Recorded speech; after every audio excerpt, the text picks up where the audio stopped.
Bapak-bapak, ibu-ibu, hadirin wal hadirat rahimakumullah. Dari manaqib sidin ini dapat kita pahami bahwa tugas kita di dunia ini yang utama adalah beribadah, menjalankan perintah Allah Subhanahu wa taala. Wa ma khalaqtul jinna wal insa illa liya'budun, yang artinya tidak aku ciptakan jin dan manusia, ujar Allah Ta'ala, kecuali untuk beribadah kepadaku. Jadi tugas kita di dunia ini beribadah semaksimal mungkin. Adapun mencari rezeki itu jangan tapi berhemat benar. Nang dihimati itu ibadah. Rezeki itu sudah dijamin Tuhan.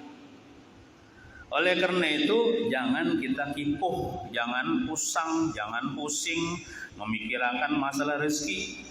Karena tugas kita beribadah. Rezeki itu sudah dijamin Tuhan. Apabila kita kipuh, pusing memikirkan masalah rezeki yang sudah dijamin Allah Ta'ala kepada kita, berarti itu tanda kaburnya mata hati. Itu bahasa apa tuh Imam Ibnu Athaillah As-Sakandari, mun bahasa kampungnya bungol apa, memikirkan yang sudah dipikirkan Tuhan. Rezeki kita ini sudah dipikirkan Tuhan, sudah dijamin Tuhan. Nah, ujar Syekh Samman Al-Madani berkata dalam syair sidin, la tukatsir hammak ma quddir yakun. Apa maksudnya? Jangan banyak sedih, jangan banyak duka cita, apalagi sedih memikirkan masalah rezeki. Jangan disini. Karena apa yang telah ditakdirkan Allah kepadamu pasti akan terjadi kepadamu. Kita ini berataan sudah ditakdirkan Tuhan sebelum kita lahir ke dunia ini. Nang sugih sudah takdirnya sugih, biar kada bencadi tetap sugih. Nang miskin dasar sudah takdirnya miskin, biar berhemat benar berusaha tetap miskin juga. Karena dalam keyakinan tauhid kita, nang menyugihakan seseorang itu hakikatnya Allah, bukan usaha. Dan yang memiskinkan seseorang itu hakikatnya Allah, bukan pengangguran, bukan kada berusaha. Lah, li'annal asbaba la tu'assiru. Karena kata ulama kita, sebab itu kada memberi bekas, atau asbab itu kada memberi bekas, kada mempengaruhi. Napa gerang sebab, napa gerang asbab. Bahasa kitanya usaha. Kita mencari rezeki berusaha. Itu dalam etikat kita itu kada menyugihakan. Nang menyugihakan itu Allah Ta'ala. Mani taqada annal asbaba tu'assiru fahuwa kafirun. Siapa yang meyakinakan bahwa sebab itu memberi bekas, siapa hatinya berkeyakinan usaha itu nang menyugihakan, maka dia kafir. Itu dalam tauhid kita. Nah, artinya barang siapa yang meyakini bahwa usaha itu menyugihakan, maka dia kafir, keluar daripada Islam. Kan Allah Ta'ala kalau nang memberi kita rezeki hakikatnya bukan usaha. Nah, kemudian barang siapa yang meyakini bahwa pengangguran itu nang memiskinkan, kafir juga. Contoh ada orang bisi usaha misalnya, anggaplah berjualan di toko. Pas hari itu hujan 3 hari misalnya, lalu kada buka toko selama 3 hari. Lalu dasar berkurang juga duit lah di kantong, karena ada pengeluaran dan kada ada pemasukan selama 3 hari. Lalu inya nih berucap jarnya, bah artinya jakanya aku buka toko selama 3 hari pasti aku dapat duit. Nah itu pandiran yang salah. Pandiran yang salah. Seandainya adalah ucapannya itu timbul dari lubuk hati, maka rusak tauhidnya, rusak etikatnya. Padahal memang takdirnya sudah selama 3 hari itu inya kada dapat duit, memang sudah di lauhil mahfuz pahapus ditakdirakan inya selama 3 hari itu sudah selesai kada berajaki, kada dapat duit. Bukan karena kada buka toko. Banyak orang tersalah pandir. Amun sekadar pandir aja kada apa-apa. Amunnya masuk ke hati, hanjar. Kada buka pong toko 3 hari habis aku kada berduit, kada berajaki kakak aku tuh buka toko 3 hari berduit aku. Nah itu lopot. Itu orang nang tauhidnya rusak. Misalnya tuh inya tuh berjualan 3 hari tatapinya kada perolehan duit juga. Memang takdirnya kada berduit. Karena usaha itu sebab, dan sebab itu kada memberi bekas lah. Nah lalu apa gunanya usaha itu? Apa gerang gunanya? Mungkin itu kada usaha aja, kada berusaha aja, kada begawe. Nah jangan juga usaha itu apa gerang gunanya, manfaatnya diciptakan. Nah jadi usaha atau asbab atau sebab itu gunanya sebagai sarana untuk mendapatkan pahala atau mendapatkan dosa, bisa juga. Amun caranya benar di segi agama usaha itu maka akan menghasilkan pahala. Amun caranya kada benar di segi agama maka akan mengakibatkan dapat dosa. Berjualan misalnya nang dijual tuh barangnya halal, kada haram, akad jual belinya dipakai, dan kada menipu orang waktu jual beli, maka dia akan dapat pahala dari usahanya itu walaupun berjualannya kada payung, tetap dapat pahala lah. Tapi amun caranya salah, seperti berjualan barang terlarang misalnya, berjualan sabu misalnya, atau berjualan yang halal aja tapi dengan cara menipu misalnya, maka akibatnya dapat dosa. Kadida hubungannya dengan masalah rezeki. Rezeki itu semata-mata murni dari Allah, bukan usaha. Usaha itu kan memberi bekas. Jadi kenapa Allah Ta'ala ciptakan usaha? Kenapa kita disuruh berusaha? Supaya dari situ kita dapat pahala. Namun kita beusahanya bujur halal, namun kita beusahanya salah haram, dapat dosa. Bapak-bapak, ibu-ibu hadirin wal hadirat rahimakumullah. Jadi nang kita himati itu beribadah. Adapun masalah rezeki itu mencari rezeki juga, tapi jangan tapi benar berhimat. Maksud jangan tapi benar berhimat itulah kalau sampai meninggalkan sembahyang, meninggalkan menuntut ilmu, nih tenang, nang dilarang. Rasulullah pernah bersabda, ayyuhan nas, inna ahadakum layyamuta hatta yustakmala rizquhu. Wahai manusia, manusia ini maksudnya orang Islam, orang kafir termasuk. Sesungguhnya salah seorang daripada kalian tidak akan mati kecuali habis rezekinya. Ya itu ya rumusnya, bila orang tuh berumur berrezeki tak, namun kadida rezekinya mati tak. Jadi kadang mati dulu orang tuh, namun rezekinya belum habis.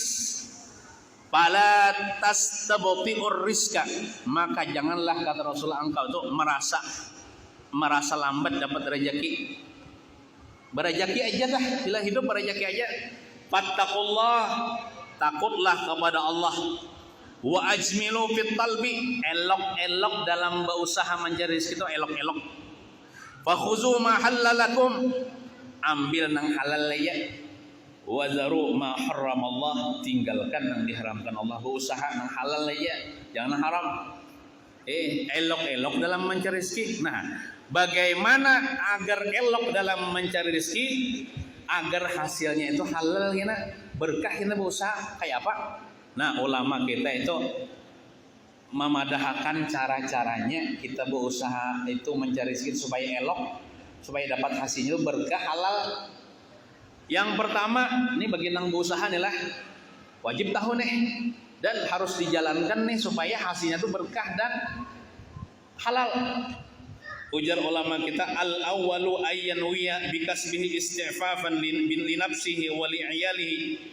Yang pertama, bila kita mencari rezeki itu berniat. Apa niatnya? sahajaku mencari rezeki, sahajaku berusaha supaya gasan anak biniku makan, supaya anak biniku kada meminta-minta kepada orang lain. Nah niatnya kayak itu. Jangan paman kita bercari dapat rezeki ya Allah, nah kita ongkosi bini kita, anak kita supaya kadang-kadang meminta-minta kepada orang lain. Wala yaksuru bihil jam'a wal kasrata. Jangan niat itu hendak menumpuk-numpuk harta. Jangan niat itu hendak memperbanyak harta. Niatnya itu nang bagus kenapa? Mencari nang halal gasan mengongkosi anak bini supaya anak biniku kada hutang-hutang kemana-mana, kada meminta-minta. Nah itu niatnya. Yang pertama, kemudian wasani yang kedua, ayyara rizqahu minallahi ta'ala wala yara rizqahu minal kasbi wal kasbu sababan faqat. Yang kedua, kita mencari rezeki atau dapat rezeki sudah hasil berusaha misalnya ya Allah. Kita harus meyakini seyakin-yakinnya rezeki kita itu semata-mata datang dari Allah. Bukan rezeki kita itu dari usaha kita. Usaha itu sebab aja, sebab ada memberi bekas. Siapa yang meyakini rezeki itu datang hasil daripada usaha, maksudnya berusaha apa ngaku, jadi aku berjaki, itu kafir. Banyak aja orang kada berusaha berjaki. Orang hidup tuh berjaki sudah. Bila kada berjaki mati. Han binia jenaki ucap, amun aku kada berusaha aja kada kau makan ikam, itu laki yang bungol. Bungol dalam ilmu agama maksudnya. Nah, kalau menurut bahasa Imam bin Athaillah itu kabur mata hatinya. Kada bercari pang aku aja, jadi kada dapat rezeki aku aja, lo perjuan itu. Lah. Nah, jadi kita berusaha niat yang baik ya kalau pas dapat hasil misalnya kita yakinakan hasilnya itu datang dari Allah. Bukan daripada usaha-usaha ini sebab aja. Kenapa kita berusaha supaya dapat pahala tadi? Kita berusaha tuh dapat pahala kalau usaha kita bujur. Nah kayak itulah, jangan tatuhanakan usaha. Kita bertuhankan Allah Subhanahu wa taala. Jadi lamun orang tuh meyakini kayak itu, biar tak bakar poman, kada menangis. Karena memberi segitu Allah bukan poman. Biar tak bakar toko, kada kipoh. Biar dipecat oleh bos dari perusahaan, kita punya Allah Ar-Razzaq yang beri rezeki kepada kita. Nah, kayak itu orang yang bujur tauhidnya itu lah. Nah, kemudian yang ketiga, nih hubungan pengusaha nih. Harus tahu nih. Wasalisu alla yulhiyahu an zikrillah li ajli kasbi. Usaha itu jangan sampai melalaikan kita daripada zikir kepada Allah. Zikir kepada Allah macam-macam. Jangan melalaikan kita daripada sembahyang berjamaah. Amun orang lah berusaha sembahyang berjamaah tertinggal itu kada elok dalam mencari rezeki. Padahal sembahyang berjamaah itu kawan jadi mana kan? Di kantor kan, di pasar kan, di tempat nang usaha pian situ ada langgan, ada sembahyang berjamaah, umpat juga sembahyang berjamaah. Nah kayak itu, jangan melalaikan daripada zikrullah kita mencari rezeki itu. Apalagi lagi kan sembahyang lalu gara-gara mencari rezeki. Sedangkan kita disuruh Allah Ta'ala itu beribadah nang dihimati, bukan rezeki. Rezeki itu seadanya aja. Jangan tapi berhemat benar, sudah dijamin Tuhan. Nah kayak itulah, jangan sampai melalaikan daripada sembahyang Jumat.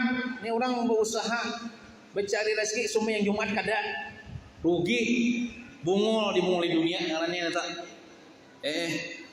Nah, jangan sampai ketinggalan gara-gara mencari rezeki, ketinggalan menuntut ilmu, hadir di majelis ilmu. Jangan sampai ketinggalan daripada silaturahmi atau kurang kematian di rumah. Nya sibuk menurih aja kau, padahal kau aja pares kumat kematian nih nah. Nah, jadi orang-orang nang dilalaikan oleh mencari rezeki sehingga ketinggalan sembahyang Jumat, ketinggalan nuntut ilmu, itu namanya kada elok dalam mencari rezeki. Bila inya berjaki dapat itu kada berkah rezekinya. bisa kada halal bija rezeki sampai tertinggalkan sembahyang itu. Di sekedar tatunda aja tuh sembahyang itu rugi sudah. Rugi. Nah, itu. Kalau sahabat-sahabat Nabi itu ujar kabar aja Bang Isa. Ya berusaha juga campur. Mandangar bang di Masjid Nabawi Allahu Akbar main cangkul. Nah, ini hendak main cangkul dah. Kayak ini nah cangkulnya dilepas ke belakang. Hartan kayak ini mandangar orang bang. Ada namun kita kan menyempurnakan dulu cangkulnya dibasuh ya Allah, hanya dibuat disimpani. Amun para sahabat Nabi itu bila mendengar seruan dari Allah langsung tuh bang. Ibarat cangkul tuh nah hari hartan kayak ini mendengar orang bang. Jipai ke belakang udah tahu lagi saya cangkul tuh tulang kamu sedikit. Rasulullah tuh apabila mendengar sudah seruan azan, si bin tuh seakan-akan kada kenal lagi orang yang di sekitarnya ini. Kada tahu lagi tuh bang, hendak sembahyang tuh bang berjemaah, kada tahu pisah lagi orang rame ke apa, kada pisah lagi. Nah kayak itu. Mudahan kita kawai Allah mun kada banyak sedikit. Mun kita lah membaca karamat sesaman karena kawa kita nuruti. Amun amaliyah sidin insyaallah kawaja begematan. Kayak sidin misalnya kalau tujuh sembahyang berjamaah kawaja nuruti begematan. Nah, jadi lah tugas utama itu apa? Tugas utama hanya untuk mencari yang sudah dijamin Allah Taala itu tak salah. Orang yang utama tuh beribadah. Jadi ujar ulama kita menasihati orang bila mencari rezeki itu cari celah-celah nang waktu nang kitab pacangan kada tertinggal kebaikan ibadah. Karena waktu itu banyak aja lagi waktu gasan mencari rezeki. Makanya ada ulun kada ingat perkataan Nabi galah perkataan sahabat Nabi galah. Ulun kada ingat ujar sidin. Jadilah engkau pada dunia itu seakan-akan engkau hidup selama-lamanya. Nah, apa maksudnya? Maksudnya anggaplah kita hidup di dunia ini selama-lamanya, artinya banyak aja lagi waktu mencari rezeki. Kayaknya kau aja. Nah, itu. Nih yang penting nuntut ilmu dulu, yang penting sembahyang dulu. Masih banyak waktunya mencari rezeki. Nah, seakan-akan kami itu hidup selama-lamanya di dunia, itu maksudnya. Banyak aja lagi nang waktu kesan mencari rezeki. Kemudian sambungannya apa jar? Tapi kalau urusan akhirat seolah-olah engkau besok mati. Besok ikam mati. Artinya apa? Jangan ditunda-tunda lagi. Kalau masalah akhirat beribadah jangan ditunda-tunda. Sembahyang berjamaah janganlah kasih artinya. Nah, jadi itulah yang ketiga, jangan sampai kita berusaha mencari rezeki itu melalaikan kita daripada zikrullah. Kemudian yang keempat, warabi'u alla yajruhu ilal maksiyah. Jangan sampai kita berusaha mencari rezeki itu membawa kita kepada kemaksiatan. Contohnya apa? Ya, anggaplah meninggalkan sembahyang itu kan maksiat. Kemudian wal khamisu yang kelima, an yudawimal muraqabah fi talabir rizki. Jangan menipu orang dalam berusaha. Jangan membunguli orang dalam mencari rezeki. Misalnya kayak pedagang, jangan melarangi benar. Pedagang bujung ya, jangan tapi larang benar. Jangan berjualan yang haram. Karena Tuhan selalu mengintai kita dan membalas kita nanti di akhirat. Ibaratnya kalau mengambil upah menurih itu jangan mematak gatah dalam bok kendaraan ya Allah, sisanya sedikit dijulung kepada petuanan. Nah itu mengulingannya. Nah kemudian dan lagi wasiat Tuan Syekh Muhammad Saman radhiyallahu anhu. Jadi nang 5 tadilah bila pengusaha tuh dilaksanakan nang 5 tadi itu pasti rezekinya itu halal dan berkah.